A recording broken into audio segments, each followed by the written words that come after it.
Hello, and welcome to our next presentation. This is day 3 of the final day of the symposium. And on behalf of the MIT CDOIQ Virtual Symposium, we would like to thank all our sponsors who have sponsored the symposium this year. Please keep a lookout for a very special survey that we'll be sending out shortly. In the meantime, let me thank our sponsors, Deloitte, Informatica, Privacy Analytics, DAWIX, Fusion Alliance, KPMG, Santel Consultants, Tamer, Elation, Ali Data, Big ID, Boomi, Caserta, Citizen, Data Kitchen, Garage, Okira, Palog, Click, ThoughtSpot, Eckerson, Global ID, Snowflake, and Starburst. Please take a chance to go to Content Hub, see what content they have, download that, and if you get a chance, reach out to our partners. Without our partners, we would not be able to hold a symposium. Thank you, and we look forward to seeing you in 2021. Okay, thank you, Thomas. Thank you, Peter, for your time. And sorry, everybody, for the delayed start. I was stuck with the authorization issues. So hope that's not my name. So I hope everything goes well. Okay, are you guys able to see my screen? You still need to share. Okay. What about now? Yep. Okay, good. So as Thomas was talking about, the 10 key analytics best practices for business results. So let's quickly get started and try to catch up as much as time as possible. So I'm an analytics consultant and educator. So I bring over 20 years of experience from companies such as SAP, Shell, Apple, Procter & Gamble, and GE. I worked in some companies as an employee and some companies as a consultant. I've written 2 books. Data for Business Performance, the banner which you see on the back, which is not a Zoom background, it is actually a banner. And the next book, which I published almost 3 months back, which is Analytics Best Practices. And this talk is mainly on that particular book. Apart from my consulting and teaching pursuits, I sit as an advisor for SAS Institute in Canada, Evaluserve, which is an analytics research and advisory company based in Switzerland, and Grosoft, which is an data cleansing company based in Bangalore in India. I teach analytics at University of Calgary. By the way, I'm based in Calgary in Canada. And I am also an adjunct faculty of business analytics at IE Business School in Madrid, Spain. I have a PhD from ACLL in Lille in France and an MBA from Kellogg School of Management in US. And for those of you who want to contact me, this is my email ID and phone number. I'm pretty active in LinkedIn too, so you can connect me in LinkedIn. So what is this book about? So my talk is mainly about my book, and this book, why did I write it? What is it about? So on. So those of you might have seen Gal a few minutes back when he was part of the keynote speech with Mario. So this book is basically about 3 main things. In my experience, I have seen many analytics projects failing as well as succeeding. So I thought of telling the story about what are the key things companies have to do to prevent that kind of mishaps when it comes to failures, and what is the best thing they can learn from the successful analytics projects. And this is also a very similar statistic which Gartner and McKinsey did. Gartner said that 80% of the analytics projects have failed, and McKinsey said that just about 20% of the analytics projects have achieved the scale. So I thought, okay, I have seen both failures and successes. Let me share those stories. And so this book is basically about my experience of 20 plus years, research which I have done on this particular topic for over 2.5 years. I have met a lot of people, including few who are part of this conference. Like I spoke to Mario, I spoke to Gal, I spoke to Doug Laney, Tom Redman, quite a few people who are part of this conference too. And I have spoken in the last 3 years in various conferences and as part of my teaching at IE Business School and University of Calgary to over 1,300 people. So I have spoken about this content again and again, refined it. People have challenged me, hey, Prashanth, not this, not that, and so on. So this is basically the kind of a synopsis of all my research for the last 2.5 years. So before we get started, I have broken down this entire presentation into 3 major areas. The first part is about a quick background so that we are all in the common page. We are all talking the same stuff. The next thing is I want to give a quick update or a quick review of the 10 best analytics practices. We are not doing a deep dive. but just we are talking about a quick overview of those 10 best analytics practices. And then we are going to do a deep dive on what I think my favorite 3, because people ask, okay, out of this 10, which one is the number top 3? Okay, Prashanth, can you say about that? So I have given quite a few interviews on my book in the last 3 months. So that's the one common question these interviewers have. So I thought of sharing the top 3 analytics best practices. We do a little bit of a deep dive. Because when I was approached by the MIT CDO, I said that 1 hour is not sufficient. I need at least 1 day to talk about my book. So they said, okay, this is the best we can do. So I thought of compressing as much as possible in this 1 hour talk. Okay, so what's the definition of analytics? So there are varied definitions of analytics. One thing's from the business side and technology side and so on. So having worked in SAP before and being a consultant or an advisor for SAS Institute in Canada, the technology companies have also a fair share of blame to share here. If you talk to SAP, their definition of analytics is like a catch-all based on the product and services they sell. It starts from ERP, goes to CRM, GRC, EIM, BW, BI, Lumira, visualization, everything, because they have over 200 plus products. So their definition of analytics is pretty broad, pretty huge. If you talk to SAS, they typically came as a statistical analysis company. So their definition of analytics is more towards analytics, machine learning, and so on. Again, based on the products and services they sell. If you talk to Tableau, their definition of analytics is more towards dashboarding and so on. So if you see a lot of articles Tableau has written in the internet world, it's mainly on dashboarding. So whomever you talk, the common catch-all term for all these analytics activities is from data capture to statistical analysis and visualization. So that's like a common theme when it comes to the definition of analytics, which most of them agree. So my definition of analytics is like a broad. It's not specific to SAP or SAS or Tableau. It encompasses everything. So what I define analytics is using data by asking questions to gain insights for decision making. So I have been going in my consulting pursuits, I go and tell clients, okay, what are the questions you are trying to answer here? It's not about analytics, it's not about implementing Tableau or going to Power BI and so on. So what business questions are we talking here? And how can data answer those questions so that you can get insights for decision making? So this is my definition of analytics, which I have shared with thousands of people, and I want to share it with you again. No questions, no data means no analytics. Stop your project right now and see what business questions are you answering. So having said this, there are many types of analytics people are talking about. I define analytics as basically a kind of analytics continuum, which it's a sequence of activities, broadly split into 3 major buckets. By the way, when I talk about 3 major buckets, teaching is different from execution. When you teach in a particular way. When you consult, you completely you are pretty much not implementing what you are actually teaching. You look at it in a different perspective. So as part of teaching and talking, so this is where I split analytics into 3 major buckets. Number 1, descriptive analytics. It's all about what exactly happened, using your historical data to find out what happened. Okay, good. Predictive analytics, what will happen? It's about the future. It's about probabilities. It's about likelihood. What are the causes what will happen in the future? And prescriptive analytics is mainly about optimization. Tell me the factors that will make a particular event to happen. So when I talk about an analytics continuum, it is basically a kind of a conversation. So you don't, analytics, when I ask people, what's the different types of analytics? Most of them say basic and advanced. That's not a real definition of analytics or classification of analytics. Let's see how it actually works. Let's assume that we have 2 people in the company. Bob reports to Nancy. So Nancy asks Bob, hey, Bob, how much money did we make in 2018? Bob says, okay, let me go and check in my CRM or ERP systems and I'll come back.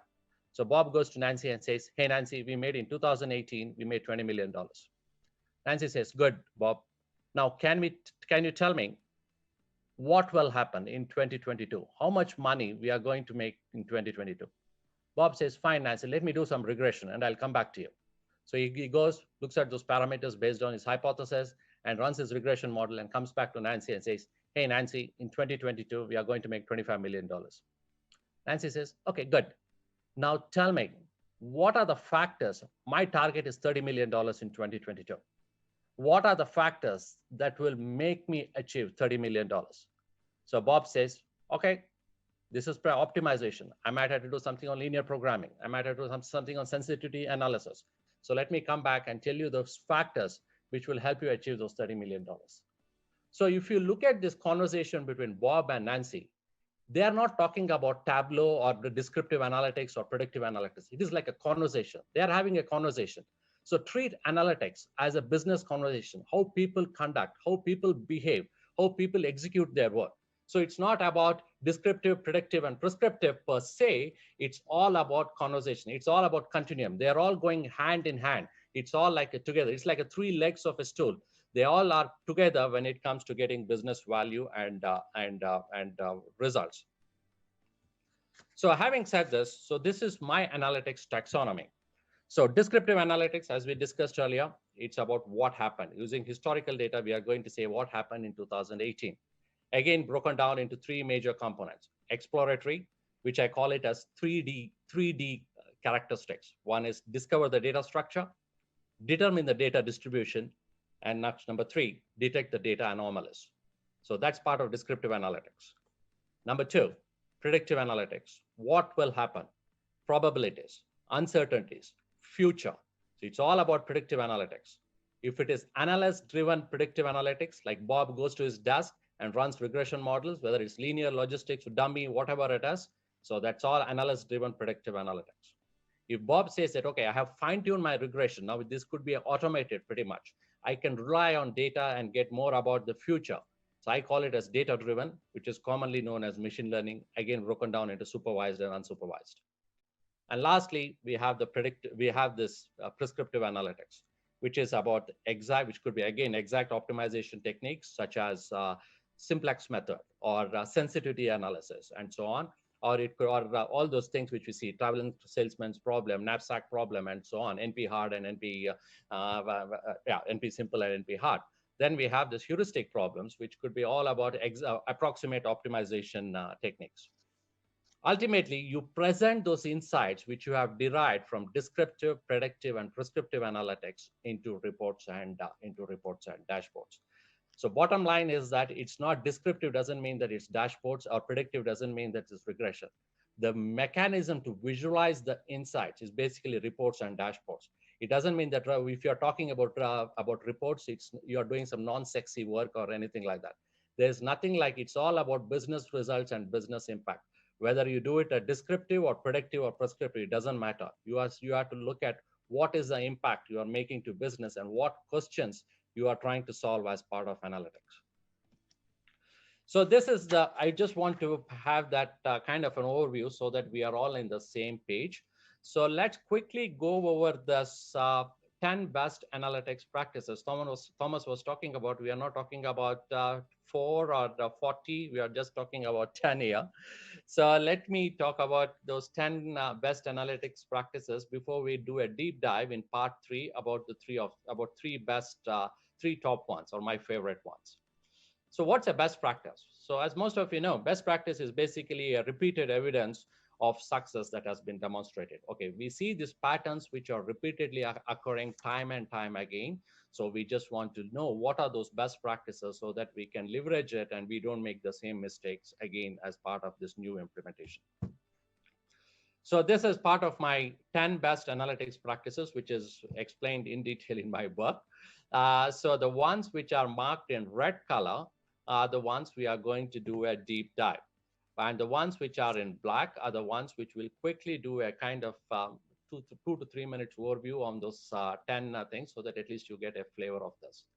So bottom line is the bottom portion, what you see as a chevron, is those analytics value chain, right from stakeholder needs all the way to business efficiencies. So I have marked this BP, best practice, 1 to 10 into this 5 major chevrons.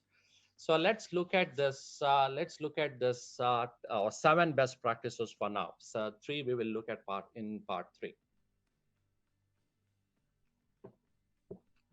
Okay, the first one is tie the stakeholder goals to questions and KPIs.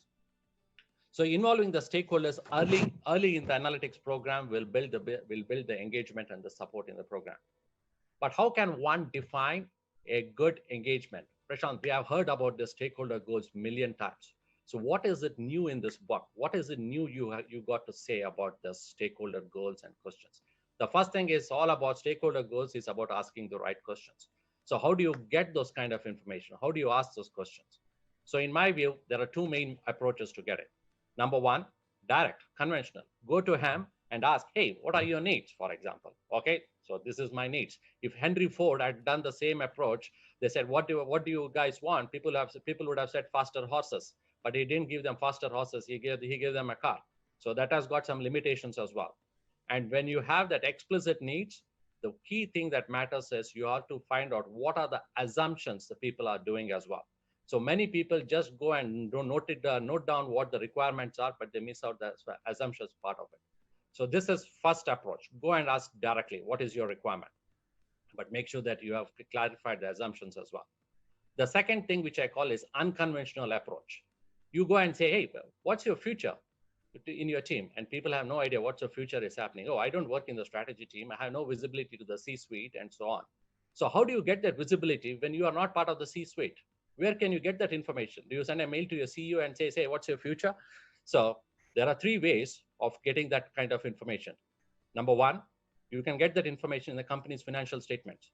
Look at it, like when I go to my consulting project, before I get into the room, before I get into the client's office, if it is a public company, I look at the balance sheet and find out how they are doing for the last 3 years. Number two is the MD&A, management discussion and analysis. What kind of informations are there?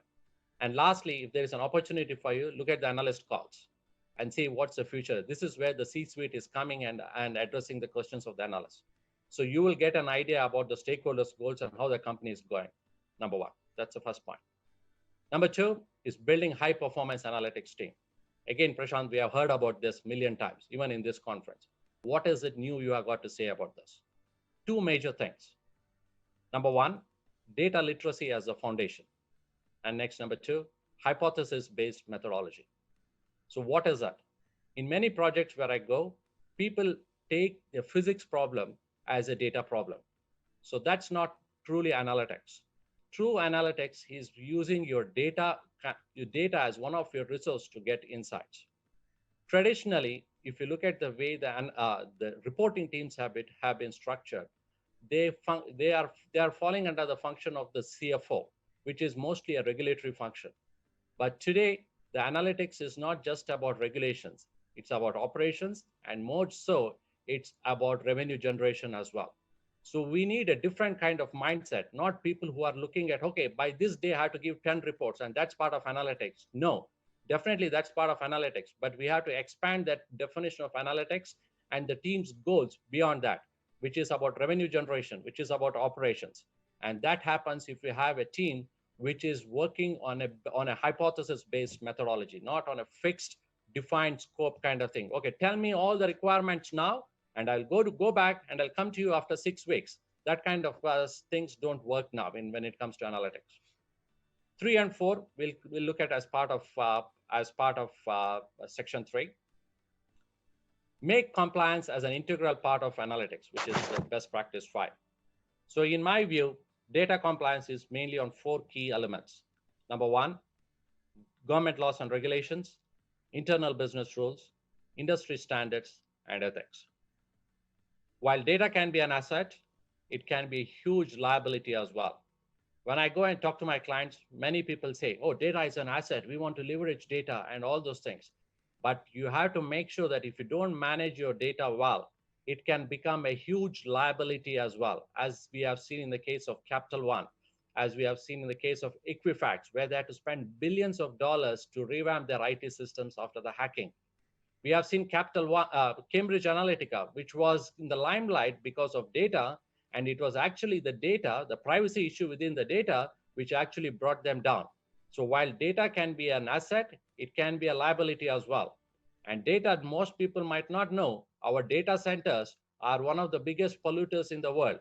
Today, 3 to 4% of the pollution carbon footprint is caused by the data caused by the data centers. And by saying by 2022, 2023, it's going up to 6 or 7%. So imagine when you're talking today about ESG and triple bottom line, and now you have this data centers polluting the world. So you have to make sure that you manage your data really well, not look at one dimensional and start collecting and holding data. You should also manage it in a very effective way. Number 6 is about descriptive analytics. In my view, descriptive analytics is one of the best ways to build data literacy in a company. 80% of the work in analytics today is on descriptive analytics, which is to tell the company what we did historically, what we did last quarter, how we did last year, comparing last year Q3 versus this year's Q2, so on and so forth. And IBM said that just by doing descriptive analytics, the return on investment goes up by 80% in a company. So I was in a client for a retail company, and we started bringing a new metric, which is the whole analytics is based on one KPI called as velocity grouping. And the main thing which challenge which we had, not on the data collection or data or presentation of that metric, but educating the organization about this metric, velocity grouping.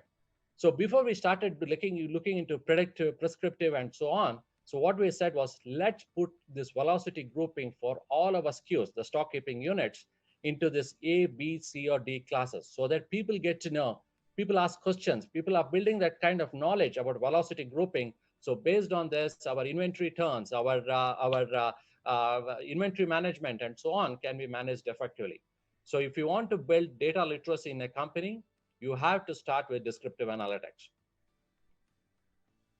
Refine analytics models continuously. Business is actually an evolving entity. Things change because of mergers and acquisition, entering into new markets, introducing new products and services. It's constantly a changing entity. When things are changing, your data also changes. And when your data changes, which we'll talk in as part of part 3, your models also changes. Your analytics models are not like a constant entity. It's not that you deploy analytics model and you say you are done with this. This is what Mario was talking about a few minutes back as part of his keynote, which is data products, which I really believe in, which is part of my best practice 8, which I'll quickly talk in my own words as part of analytics products. The next one is data support analytics with data governance. So today, there are 3 main reasons to govern data. One is we are collecting tons and tons of data, and we need a mechanism to make sure that the data that has been captured and managed is not inconsistent and it is of good quality. We are also having a lot of businesses trying to derive insights. Previously, it was like a regulatory and an IT function, but more and more business units are taking the role of the citizen data scientist. So we need a mechanism to make sure that there is a common definition and understanding of data across the organization. And lastly, regulations, whether it's GDPR in US or HIPAA in healthcare in GDPR in Europe, HIPAA in the healthcare, or PPDA in Canada. So the regulations are becoming very, very big in almost every industry. So there was a quote which I came across somewhere. They say the data governance, when I was talking to a senior leader, he said, oh, the data governance is more like they're slowing down the process of my analytics. So then I came across a quote somewhere in LinkedIn. It says that data governance is like a brake in a car. It's not an inhibitor. It actually allows you to drive faster. And in my view, when I talk about data governance, okay, it's great you have a program and you're talking about it, but without master data management, there is no data governance. And the last thing is implementing insights with storytelling. What are we doing with insights? In my view, insights are all about learning and change.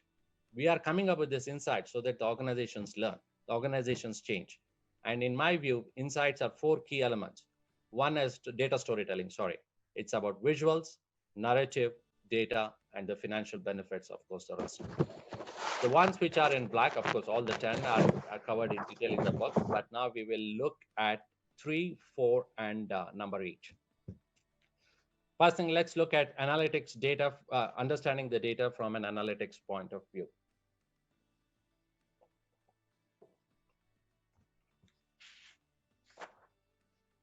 So typically, the data that has been captured is mainly for compliance and for operations. Okay, Prashanth, you are making a little bit of a bold statement here. What do you mean with this? Generally, if you say, let's take two cases here. One is a geography, another one is an industry. In India, the bank started a process called KYC, Know Your Customer. And the root cause of it, they started that initiative a few years back, was to know more about money laundering. And today, the data that is captured as part of KYC is used extensively by these banks in India to understand the customer and to offer him products and services which are tailored to his needs. So if you look at the way analytics are shaped today in the banks in India, it's mainly because it started as a regulatory need from the government about to make sure that the money laundering activities are being captured. Next, number two, let's look at oil and gas, for example. So I live in Calgary, which is an oil town in North America. So oil exploration, for instance, is pretty much regulatory driven. They want to make sure that the environment is neat and clean, there's worker safety, and so on. So what has happened today in the oil and gas industry is the oil industry has been data rich and insights poor. So where did that situation come? How did they become data rich? It is the regulations which have driven them to become data rich. And how are these documents from the regulatory compliance are captured in the oil and gas? Mostly in the unstructured way, with reports, with spreadsheets, with PDF documents, in whatever shapes and form. Okay, I need to do this report so that if my regulators ask me something, I need to show them this kind of thing. So if you look at the native state where the data has been captured, broadly, you can classify the data into three major buckets. One is on the processing side, you can look at the data from a structured and unstructured. Okay, customer number. I have no idea whether it's an alphanumeric or a 10-digit numeric, so that I'm going to capture it in a native state. Okay, what is a native state? First name, last name, Bob Smith. I'm going to capture it so that at some point in time, if I have to manage it or convert that into an alphanumeric or numeric, I'm going to capture it. So the native state of data is inherently unstructured. But sooner or later, if you want to derive insights out of it, you have to make it structured. That's a different discussion. From an integration perspective, given that 80% of the work in analytics is all about integration or data engineering, data can be broadly classified into three major types. Reference data, which is about business categories like your plants, currencies, line of business, so on. Master data, which is about your entities. We spoke about master data as part of data governance as well, which is like your customers, your suppliers, and so on. And transactional data, which is about your business events, like your purchase orders, your payroll runs, your invoices, and so on. You can look at the business data from these three perspectives because I want to integrate this data. And lastly, from the security perspective, you can look at public or open data. Everybody has it, like the details of the company. Confidential data based on the role to position mapping, role-based access control. And lastly, restricted data, which is the legal data, which should be mostly on the privacy and the security aspects. So on the native state, you capture the data in this original format. But unfortunately, from the analytics, we don't need the data in this format. We need the data in a different format. So what is that different format? We need the data as part of a nominal, ordinal, and continuous data, which we will see what it is in a few minutes. Regardless, if you look at those four views of data, processing, integration, storage, and security view, the mainstay of analytics is about business transactions. You have to start looking at analytics from a business transactional point of view, not whether it's structured or unstructured, whether it's master data or transactional data, or not whether it's a public data or confidential data. It's all about business transactions. And what is this business transaction? It is basically an event which makes sure that the exchange of financial values, such as your sales order, your purchase order, your payroll, so on, it's reliably documented. It's ensuring that these transactions have a twofold effect on accounting, both on the liabilities as well as on the asset side when it comes to your balance sheet. So business transactions is all about your analytics. So if you don't have a view of your business transaction, just capturing it on the left side will not give you those kind of results. So coming back to the four types of analytics. So we can look at analytics or the data types in analytics, not as structured or unstructured, not as public or confidential, but from the analytics view, because I need to process it to derive insights. as nominal, ordinal, interval, and ratio. What it is? Nominal is basically text. Companies like Microsoft, product numbers, gender, so on. It's just a text. I can't do much insights about it, but I need it. For instance, I want to know who are the top 5 customers of mine. Like I was in an oil company and I asked this oil company to tell me the cost, who are the top 10 vendors. They had no idea. And this company was running for 40 years. So a simple thing, just like a list, is a challenge in many companies. It's not that they didn't really worry about it, but it was very hard for them to get the data in one place and make that analysis. Ordinal data. It has an order, but no magnitude. Like, for example, I can sort all the companies today, or the top 5 companies, Apple, Microsoft, so on, as based on market cap. But there is no fixed order between Apple versus Amazon, Amazon versus Microsoft. But I can order them. Same with delivery priority. Standard, expedited, urgent. I can do an ordering, but there is no guarantee that delivery means the delivery difference between delivery and urgent versus expedited is the same. But there is an order here. The next one is about the numeric data, which I call it as continuous data. You can classify them into interval and ratio. Interval data is basically if you have a 0 value in that, the entity itself becomes useless. Like, for example, Microsoft with 0 employees, meaningless. But on the other hand, Microsoft can have 0 profit and still exist. So that would be the ratio type. Okay, Prashanth, what's the fun in doing all those things? Why are you classifying this? What will I get by classifying this? Because I need to know this, because my whole analytics model selection is based on 2 major things: the questions which I ask and the data type. Okay, tell me more about it. Okay, now my question is, let's take the example of Bob and Nancy. Nancy comes to Bob and says, Bob, how much money are we going to make in 2022? Okay, Bob says, how much? Okay, good. You want a number, Nancy? Yes, Bob, I want a number. Okay, let me run my multiple linear regression model, because there will be multiple variables here, the multiple independent variables, and come with a number to you. Okay, Bob, that's good. So Bob goes to Nancy and he says, in 2022, we are going to make 25 million. Good, Bob. Now tell me, my next question to you is, I have this 15 stores. Now tell me, will these stores make a profit or not in 2022? Okay, Nancy, this is a good question. Do you want to know whether they're going to make a profit or not? This is more like a Boolean. This is more like a probability. It can range from 0% all the way to 100%. That's true, Bob. Get me those numbers. Okay, Nancy, I'm going to run logistic regression for this because it's a scale. It's more like a Boolean. So here what you see is the kind of questions which Nancy is asking helps Bob select the data type. If it is a logistic regression, he is looking at the interval and ratio data types. If it is a linear regression, he's looking at interval and ratio data type. If it is a logistic regression, he's looking at the nominal data, which is item number 1. So it all depends on what data that's available, and your tool selection or the model selection depends on the data that is available. Of course, the obvious thing is, I want everything in the numeric format. Of course, you can get everything in the numeric format, but there is a cost associated with that as well. So it's always about structured versus unstructured. How quickly can you get it? Why is there 80% of the data in the company unstructured data? It is mainly because of the cost and the compulsions these companies have got.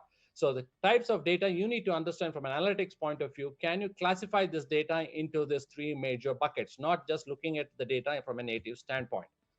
So that's a good segue to our next topic, which is to source data strategically. Okay, so data quality is all about, as I said before, it's about balancing cost and value. Okay, I have a small test for you. Okay, you don't have to answer anything. Can somebody guess what is this picture?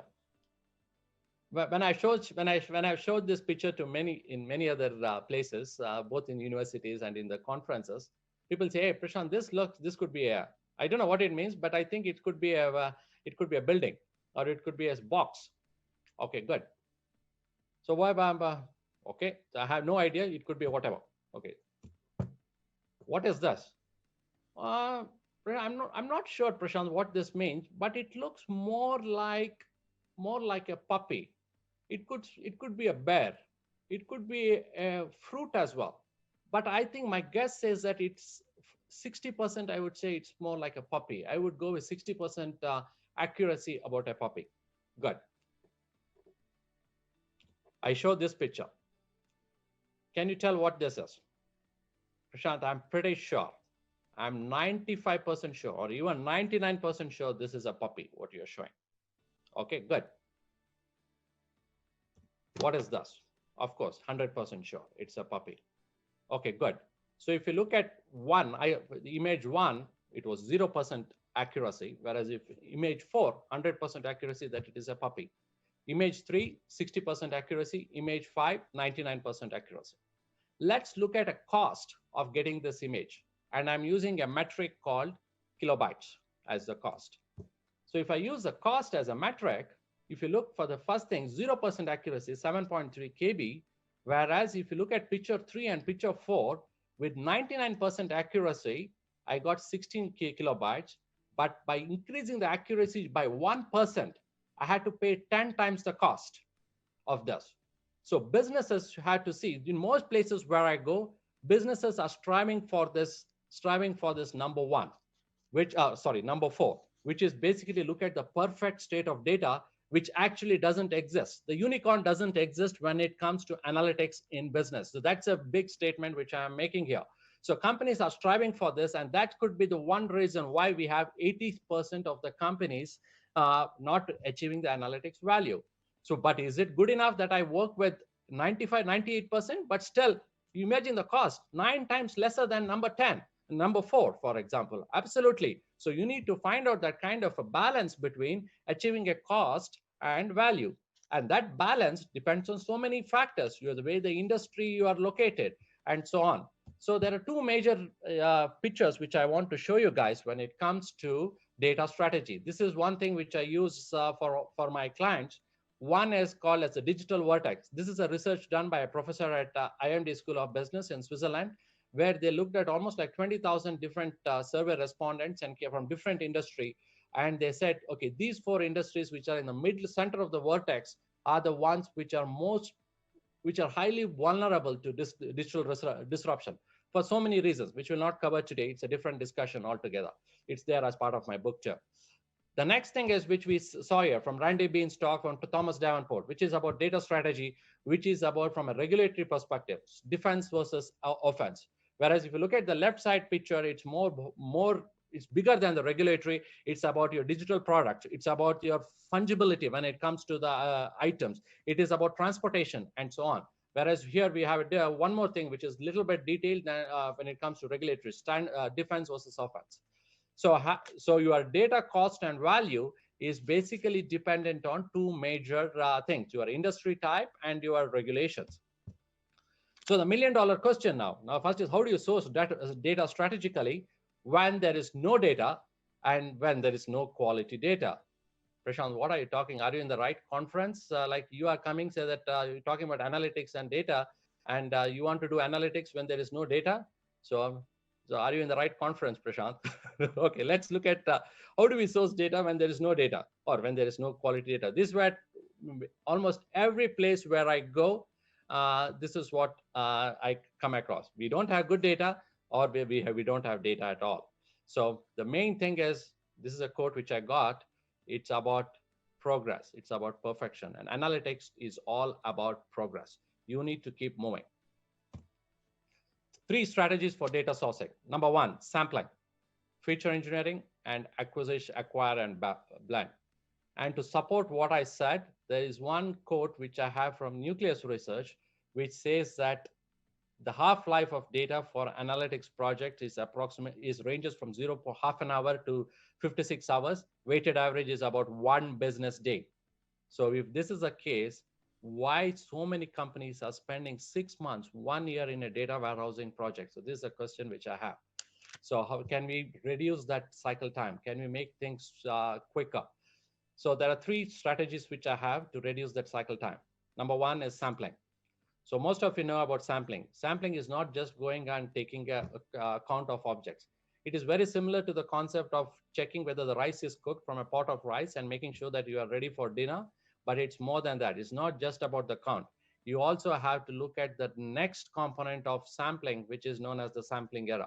And sampling error is based on two major factors. One is representation, and other one is randomness. Representation of the population and how randomly the data is selected. So when I was in GE, before I started my own company, I worked for GE and SAP. And in GE, we had 17 different systems for procurement to do spend analytics.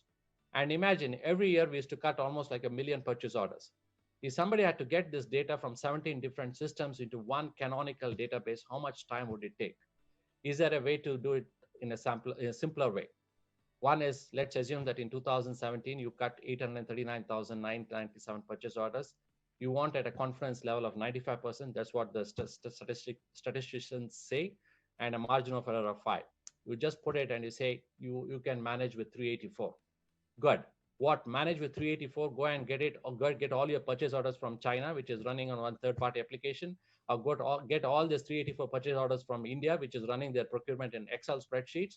No, you have to make sure that it is representative of the categories, it is representative of the geography, whatever it is. That representation comes by understanding your business domain knowledge. But the bottom line here is that you have a choice. You have a choice whether to get all the 1 million purchase orders or whether you can manage with 384 purchase orders when you want to do your analytics.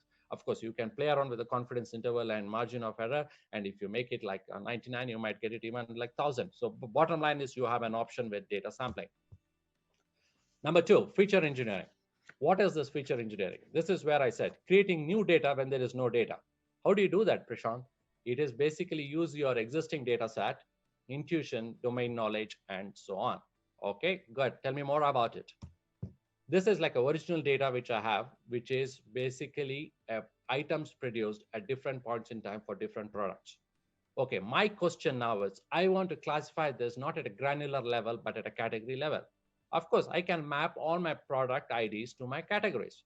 I can map all my timestamp IDs to shift and weekday and hour. So just by looking at this, the 3 attributes which I have originally captured, I can use my intuition, my common sense, my domain knowledge, and add 4 more to it and make it like a 7 attribute data set so that I can do more like a granular analytics as well as an aggregated analytics at a category level and so on. So this is like a simple example. You have a lot of machine learning tools which will look at all those things and take your existing data based on reference data and so on and transform it to get more attributes as part of your data, as part of your analytics. So this is one way of looking at it, not wait for the data or not say that we have hit the wall. I can't do anything about it because I don't have any more data. So this is where feature engineering and your knowledge about the industry and the company and the domain comes into the picture. So with 3 attributes, you expanded it to 4 more, and you had 7 new attributes to make your analytics. The last one is acquire and blend. If you don't have data in your data warehouse or in your transactional systems, ERP, procurement, CRM, or whatever, PIM, create one internally. How do I create it? This is one example which we had. So we did an exercise for procurement integrity. And in that procurement integrity, the quality of the items delivered by the vendors was not captured in the SAP ERP system. So we said, okay, we are going to take all these items that have been received from these vendors against these purchase orders, and we are going to the inspector and say, for these purchase orders from this vendor on this day, can you mark your level of quality from 1 to 10? We did a survey, basically. SAP didn't allow that, or we didn't have the configuration. We did a survey. So we had 2 options. Either go back to SAP and add a new module on quality management and wait for 2 years for this to go live, spend $1 million, or else create a survey and append it to the existing data which you already have. So internal data, surveys, proof of concepts, feature engineering, of course, they're all one way of looking at it. Next thing is external data. If you don't have data internally, go get it externally. Where? From open data, GitHub. We heard in the first keynote speakers, Lawrence talk, where they're putting all the data on COVID in GitHub. GitHub is a place. Kaggle. So all those data are externally there. So I was in a oil regulator project, and I went to this person and I said, can you give me the data of all the oil pipeline spills that have happened in Canada? Or he said, no, that's very confidential. We can't give you that information. So I said, I didn't want to discuss much with them. So I just Googled and I found there is anything available on the open data. Everything was there in the open data, what I wanted from right from British Columbia all the way to Newfoundland in Canada. So I pulled it, everything, put it in Tableau, and after 2 weeks we had a meeting, and this guy was there in the room, and I showed it in the as a Tableau dashboard. He was really offended. I said, "Where did you get this data?" He was thinking that I stole it from somewhere. So I said, "I got it from open data." He said, "What is that?" He asked me. So I said, "This is the data the Canadian government has put for all Canadians to see." So it's not just Canadian government, the Indian government. I was doing a project for NTPC, which is India's biggest power generating company. So the people there didn't know much about open data. So now they are relying on open data to supplement all this data which they didn't have internally. So once you get your data, you just combine it. How do you combine it? With using keys. What are these keys? Primary key, foreign key, so on. And where you basically join those columns. Or you can do a union of rows. So you combine the data and ultimately you clean the data, remove, populate missing value, you standardize, like in one place it could be called barrels, in other place it could be called meter cube, and so on. So you standardize and normalize, remove duplicates, and finally you do the verify and validate before you are ready with analytics. So it's basically data profiling is a combination of sampling, feature engineering, and acquiring. I'm not saying that I'm not asking you to jump into this and start doing this. This is a workaround strategy. If you don't have good population data, you can look at plan B. This is my plan B, source data strategically. Many projects I have seen are waiting for this perfect state of data, 100% quality data. Only then we will start with analytics. That never happens. That situation doesn't exist at all. If you are in that situation, congratulations, you are the lucky few in the world. But if you don't have that situation, plan B is to look at this, because the business, there's nothing like perfection in business. It's an evolving entity. Your 99% accuracy is good enough for most of the activities which we are doing in the business. It might be a little bit big, but and then once you get this, you profile your data and you do your exploratory data analytics, which I mentioned as 3D data.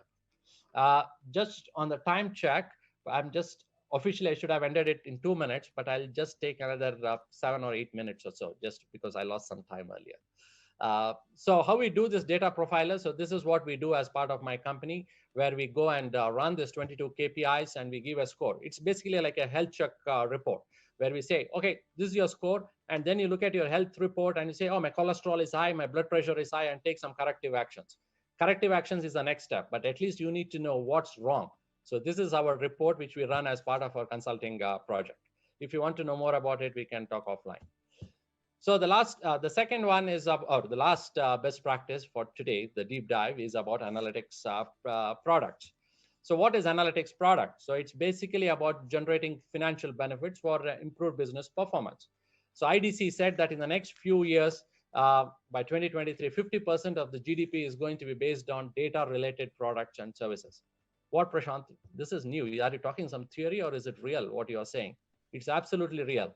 I just finished a project with Shell Canada here in Canada, and we built a data product where Shell wants to monetize the data they have and sell it to the trucking community.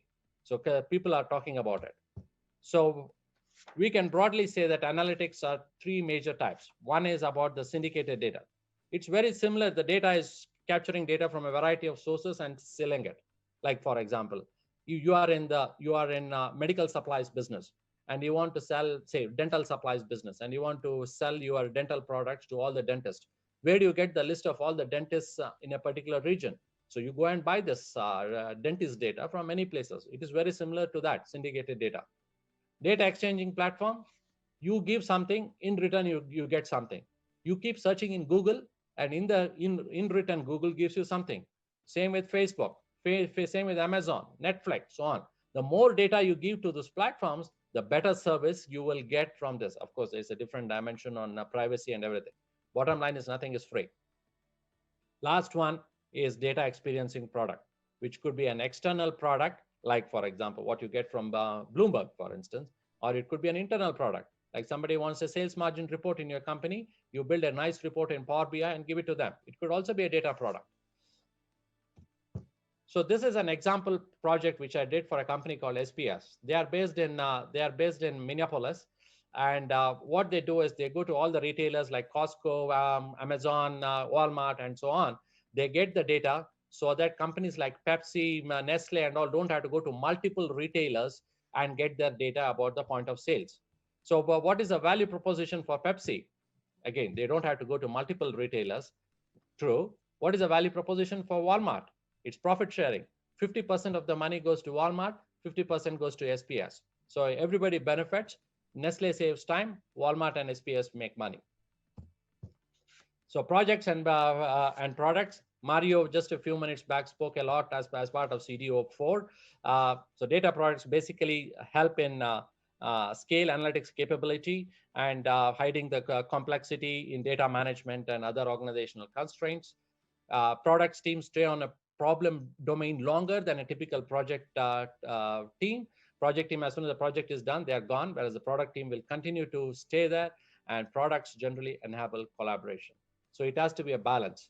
It has to be a balance of projects and products. But very few companies are talking about analytics products.